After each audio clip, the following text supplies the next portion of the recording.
नमस्कार, मैं हूं अमित सिंह और आप देख रहे हैं फर्स्ट बिहार झारखंड। राजद सुप्रीमो लालू प्रसाद यादव ने बिहार के मुख्यमंत्री नीतीश कुमार को बिहार में ही घेरने की तैयारी लगभग एक महीने पहले ही कर ली थी। अब समझिए कि बिहार में 4 विधानसभा सीटों पर जो है उपचुनाव होने हैं और उसको लेकर के लालू प्रसाद यादव ने पूरी तैयारी कर ली थी। और लालू प्रसाद यादव की ये तैयारी ऐसी है कि अब नीतीश कुमार को इससे निकलना थोड़ी मुश्किल होगी।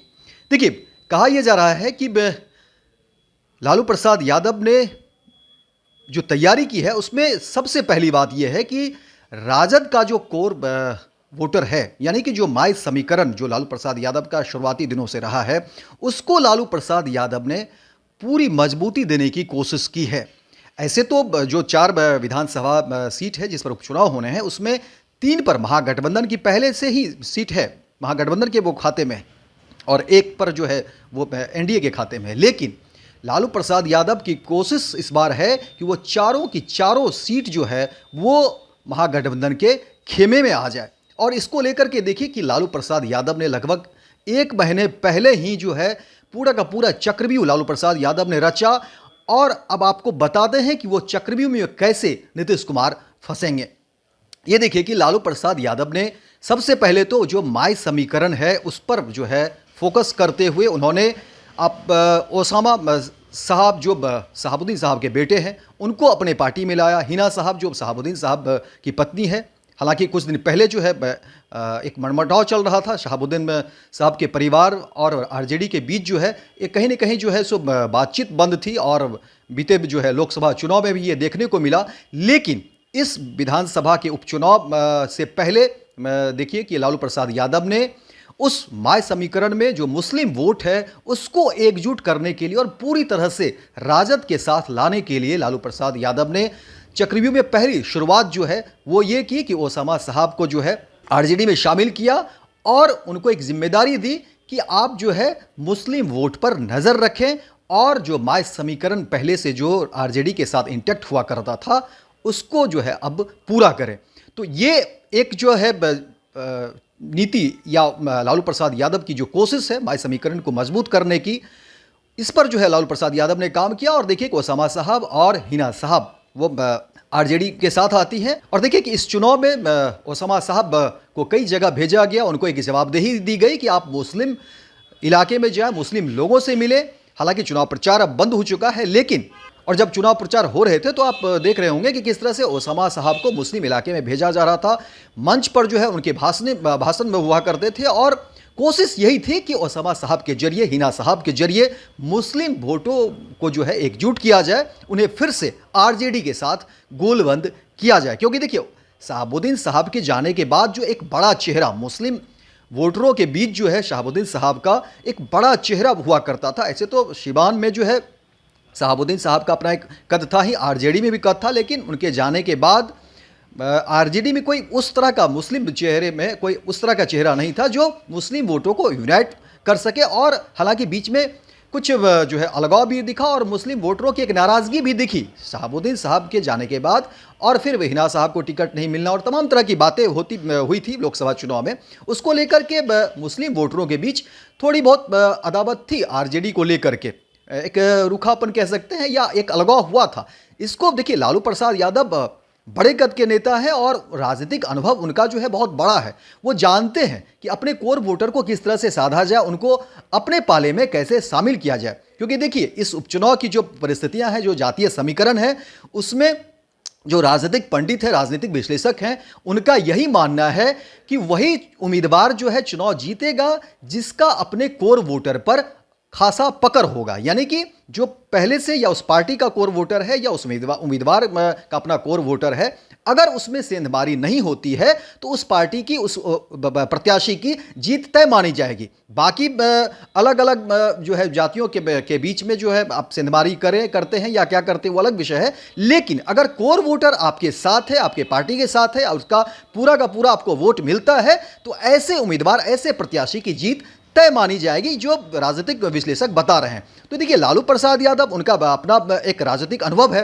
वो जानते हैं कि बीच में जिस तरह से लगातार जो बातें हो रही थी मुस्लिम वोटरों को लेकर के कि आरजेडी के को लेकर के मुस्लिम वोटर के बीच कहीं ना कहीं एक जो है सो रुखापन है, कहीं ना कहीं एक उदासी है, कहीं ना कुछ खालीपन है, जिसको लालू प्रसाद यादव ने शहाबुद्दीन साहब के बेटे ओसामा साहब को ला करके पार्टी में वो पूरा किया। और उसके बाद लालू प्रसाद यादव की ये कोशिश रही कि बाय समीकरण को पूरी तरह से इंटैक्ट किया जाए।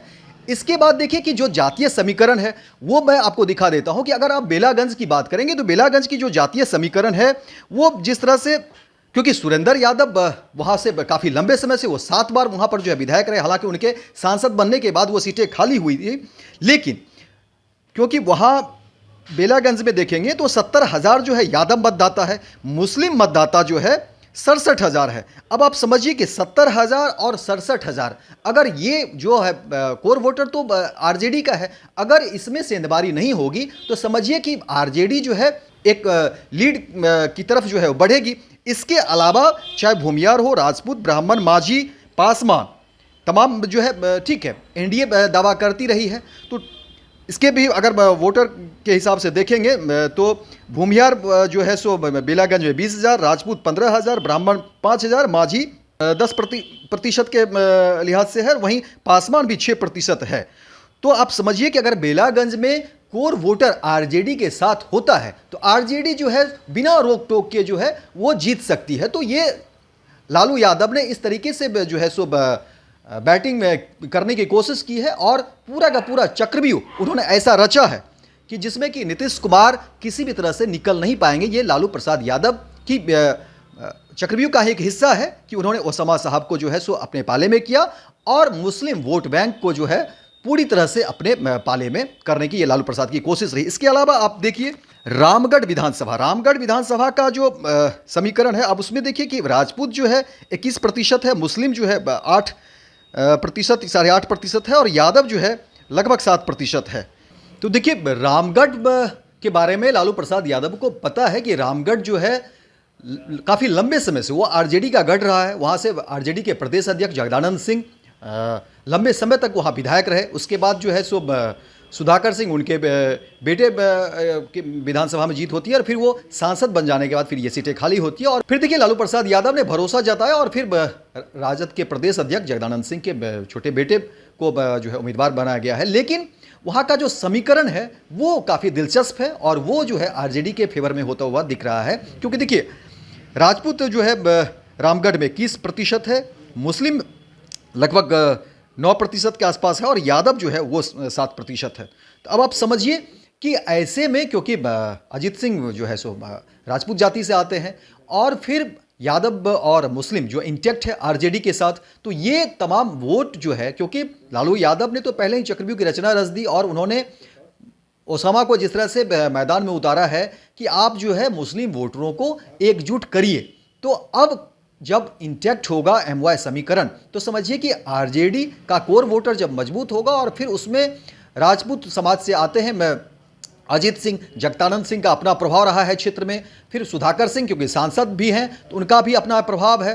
तो अब समझिए कि लालू प्रसाद यादव ने किस तरह से नीतीश कुमार को घेरने की कोशिश की है। तरारी विधानसभा की बात कर लेते हैं। देखिए तरारी विधानसभा में 2,60,000 वोटर है, वहीं 2,60,000 वोटर में भूमिहार जो है वो 65,000 है, ब्राह्मण 30,000, राजपूत 20,000 और पिछड़ा और अति पिछड़ा जो है लगभग 50,000 के आसपास है। तो वहीं यादव जो है 30,000 है, बनिया 25,000, कुशवाहा 15,000, मुस्लिम 20,000। अब समझिए कि यहाँ से सुदामा प्रसाद जो है वो 2 बार से भाकपा माले की तरफ से विधायक रहे हैं, यानी कि तरारी जो है वो भाकपा माले का गढ़ रहा है। उनके वोटर जो है वहाँ पर हैं, उनकी बड़ी तादाद है माले समर्थकों की। तो अब समझिए कि यहाँ भी लालू प्रसाद यादव की जो चक्रव्यूह है वहाँ देखिए कैसे काम करता है कि लालू प्रसाद यादव ने यहाँ से राजू यादव, या तो गठबंधन है, माले के उम्मीदवार हैं, लेकिन लालू प्रसाद यादव बड़े नेता हैं, उनकी सोच समझदारी और उनका सुझाव और राय तमाम महागठबंधन के नेता लेते रहे हैं और राजू यादव को मैदान में उतारने का मतलब आप समझिए कि किस तरह से जातीय समीकरण को साधने की कोशिश हो रही है। इसके अलावा आप देखिए कि इमामगंज की बात कर लेते हैं। इमामगंज में माझी की संख्या ज़्यादा है, ये हर कोई जानता है। जीतन राम माझी वहाँ विधायक थे, लेकिन जीतन राम माझी के सांसद बन जाने पर फिर जीतन राम माझी ने अपनी बहू को मैदान में उतारा है, दीपा मांझी को मैदान में उतारा है। लेकिन अब देखिए कि लालू प्रसाद यादव की तरफ से जो है वो रोशन मांझी को मैदान में उतारा जाता है कि वो मांझी का जो है वोट लेंगे। और क्योंकि रोशन मांझी इससे पहले भी जो है सो मैदान में रहे हैं और चुनावी ये जातीय समीकरण देखिए कि 70,000 मांझी है, 24,000 यादव है, 28,000 मुस्लिम, 17,000 चमार, 40,000 दांगी, 18,000 पासवान, 24,000 वैश्य है और राजपूत 9,000। वहीं भूमिहार लगभग 10,000 के आसपास है, ब्राह्मण भी लगभग 7,000 से कुछ ज़्यादा है। इसके अलावा 63,000 के आसपास लोहार है, पासी है, नाई है, बढ़ई है और कहार है।